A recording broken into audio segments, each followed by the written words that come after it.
పరిశుద్ధమైన బైబిల్ గ్రంథంలో ఇలాగూ రాయబడింది. ప్రభువైన యేసుక్రీస్తు ప్రభువారు చదివిస్తున్నారు.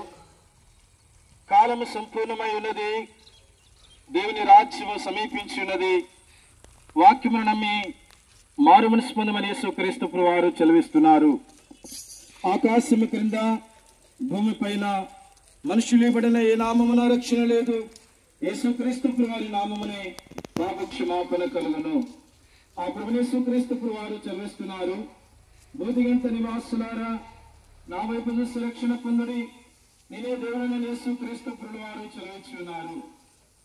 ప్రభువైన యేసుక్రీస్తు ప్రభువారు ఇలాగూ చదివిస్తున్నారు. నేనే మార్గమును, నేనే సత్యమును, నేనే జీవమును ఉన్నాను.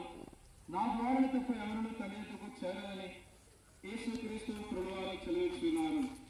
ప్రియులారా, ప్రభువైన యేసుక్రీస్తు ప్రభువారు సర్వలోక మానవుల యొక్క పాప పరిహారాత్మక కొరకు ఈ లోకములకు వచ్చి చనిపోయినాడు, సమాధించబడ్డాడు, తిరిగి 3వ దినాన పునరుద్ధరణై ఆ ప్రభువైన యేసుక్రీస్తు ప్రభువారు సమాధిని గెలిచి విజయశాలిగా యేసుక్రీస్తు ప్రభువారు పునరుద్ధరణై తిరిగి పరలోకానికి వెళ్ళినాడు. ఆ ప్రభువైన యేసుక్రీస్తు ప్రభువారు తిరిగి మరలా భూమి మీదకి రాబోతున్నాడు. ఆ ప్రభువైన యేసుక్రీస్తు ప్రభువారు ఇలాగూ చదివించున్నారు. నమ్మి రక్షింపబడిన వాడు, నీకు వాక్యం చదివిస్తుంది, నమ్మి రక్షణ పొందాలని యేసుక్రీస్తు ప్రభువారు చదివిస్తున్నారు.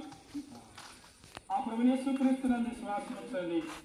అప్పుడు మీరును మీ ఇంటి వారు గొప్ప రక్షణ, ఆత్మశాంతి పొందుదురు.